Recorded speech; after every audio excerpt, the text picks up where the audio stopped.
اللہ تعالیٰ نے حضرت آدم علیہ السلام کو مٹی سے پیدا فرمایا اور اس کے ساتھ ابلیس شیطان کو آگ سے پیدا کیا۔ ابلیس بھی اللہ تعالیٰ کی بہت عبادت کیا کرتا ہے، لیکن اس عبادت کے ساتھ ساتھ اس میں ایک بہت بڑا عیب بھی تھا، وہ یہ کہ اس میں تکبر و غرور تھا۔ جب اللہ تعالیٰ نے تمام فرشتوں کو سجدہ کا حکم فرمایا تو تمام فرشتے سجدہ کرنے لگے، لیکن ابلیس نے تکبر و غرور سے سجدہ کرنے سے انکار کر دیا۔ ابلیس یوں اللہ کی نافرمانی کی وجہ سے رحمت سے دور ہو گیا۔ پھر شیطان نے اللہ تعالیٰ سے کہا، اے میرے رب، مجھے مہلت دے دیجئے، یعنی اس چیز کی مہلت کہ میں انسان کو آپ کے راستے سے گمراہ کرتا رہوں گا۔ اللہ تعالیٰ نے مہلت دے دی۔ اس شیطان نے آدم و حوا کو یوں پھسلایا کہ اللہ تعالیٰ نے جنت کے جس پھل کو کھانے سے منع کیا تھا اس مردود نے انہیں پھسلایا۔ آخر کار آدم و حوا نے اس پھل کو کھا لیا۔ اللہ تعالیٰ نے شیطان کو تو ہمیشہ ہمیشہ کے لیے جنت سے نکال دیا، لیکن آدم و حوا سے فرمایا، دنیا میں جاؤ، اپنی اولاد کے ساتھ کچھ دن وہاں رہو، کسی کی عبادت نہ کرو سوائے میری۔ اگر تم اور تمہاری اولاد نے مجھے راضی کر لیا تو پھر جنت میں ہمارے پاس ہمیشہ ہمیشہ کے لیے آ جاؤ گے۔ یوں پھر دنیا میں آدم و حوا کی اولادیں پھیلیں اور نسل در نسل آبادکاری ہوتی چلی گئی۔ حضرت آدم علیہ السلام کے دو بیٹے تھے، ایک کا نام حابیل اور دوسرے کا نام قابیل تھا۔ حضرت آدم علیہ السلام نے ان دونوں بچوں کی شادی کرنا چاہی، لیکن ایک عجیب مسئلہ پیدا ہو گیا۔ مسئلہ یہ کہ حابیل کی جس لڑکی سے شادی ہوئی، قابیل کو بھی وہ لڑکی پسند آ گئی۔ اب دونوں بھائیوں میں سخت جھگڑا شروع ہو گیا۔ جب یہ جھگڑا زیادہ بڑھا تو آدم علیہ السلام نے فرمایا، تم دونوں اللہ کی منت مان لو اور اپنی اپنی کمائی کے جانوروں کی قربانی کا گوشت الگ الگ رکھ دو۔ اللہ تعالیٰ آسمان سے آگ اتارے گا، وہ جس کی قربانی کو جلا دے گی، بس وہ ہی اس لڑکی سے شادی کرے گا۔ چنانچہ یوں ہی کیا گیا، لیکن قابیل کی نیت درست نہ تھی۔ اس نے ایک نہایت دبلے پتلے جانور کی قربانی کر دی۔ اللہ نے حابیل کی قربانی کو قبول فرما لیا اور آسمان سے ایک آگ اتری جس نے حابیل کی قربانی کو جلا دیا۔ اس طرح لڑکی کی شادی حابیل سے طے ہو گئی۔ قابیل کو اپنی بدنیتی کی وجہ سے بڑی مایوسی ہوئی اور بالآخر اس نے ایک دن اپنے بھائی حابیل کو دھمکی دی، میں تجھ کو قتل کیے بغیر نہ چھوڑوں گا، میں دیکھتا ہوں تو اس لڑکی سے کیسے شادی کرتا ہے۔ اور پھر ایک دن موقع پا کر اس نے حابیل کو قتل کر ڈالا۔ قابیل نے قتل تو کر دیا، مگر لاش کو چھپانے کا مسئلہ درپیش ہوا، کیونکہ اس وقت تک کوئی انسان قتل نہ ہوا تھا۔ یکایک اللہ تعالیٰ کے حکم سے اس نے ایک کوے کو زمین کو ریتتے ہوئے دیکھا۔ اب قابیل کو سمجھ آئی، اس نے بھی زمین میں ایک گڑھا کھودا اور حابیل کی لاش اس میں دفن کر دی۔ اس قتل کے بعد قابیل کو اپنے کیے پر بے حد پچھتاوا رہا۔ روئے زمین پر جب بھی کوئی ظلم سے قتل ہوتا ہے تو اس کا گناہ حضرت آدم علیہ السلام کے بڑے بیٹے قابیل کی گردن پر ضرور ہوتا ہے۔ یہ نبی کریم صلی اللہ علیہ وآلہ وسلم کا فرمان ہے۔ لہٰذا بچوں، کبھی بھی گناہ نہ کرو، کیونکہ تمہاری وجہ سے دنیا میں گناہ پھیلے گا اور اس کی ذمہ داری بھی تم پر ہوگی۔ لہٰذا گناہوں سے بچو اور کہو، استغفر اللہ رب من کل ذنب واتوب الیہ۔ حجاز سعودی عرب کی ایک جگہ کا نام ہے، اسی طرح ایک ملک شام ہے۔ ان دونوں کے بیچ میں ایک قوم آباد تھی، اس کا نام سمود تھا۔ یہ قوم اللہ کی عبادت کو چھوڑ کر بت پرستی میں مبتلا ہو گئی اور بہت کفر و گناہ میں پڑ گئی۔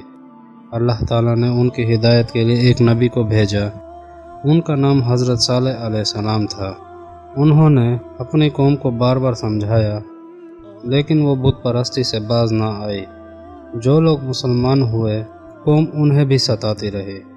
قوم کو یہ گھمنڈ تھا کہ ہمارے پاس مال و دولت اور باغات ہیں، لہٰذا ہم سچے راستے پر ہیں۔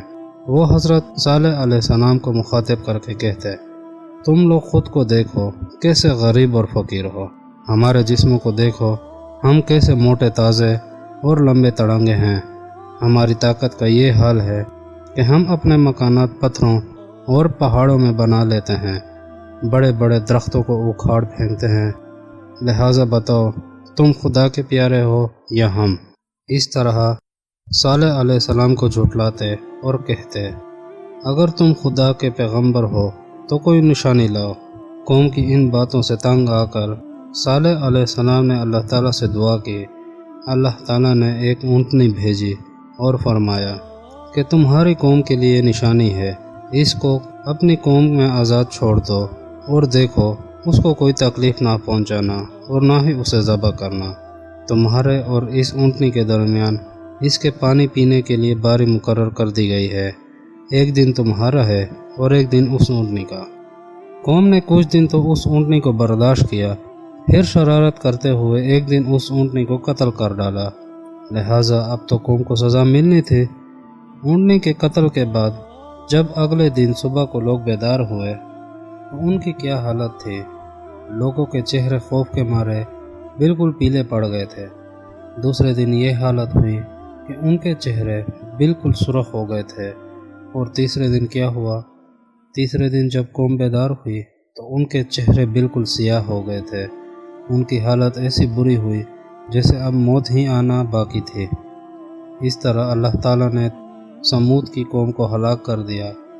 اللہ کے حکم سے چاروں طرف سے بجلی کی خوفناک کڑک کی طرح چیخدار آواز ہر طرف پھیل گئی، اور جو جہاں اور جس حال میں تھا ہلاک ہو گیا، ساری آبادی تباہ ہو گئی۔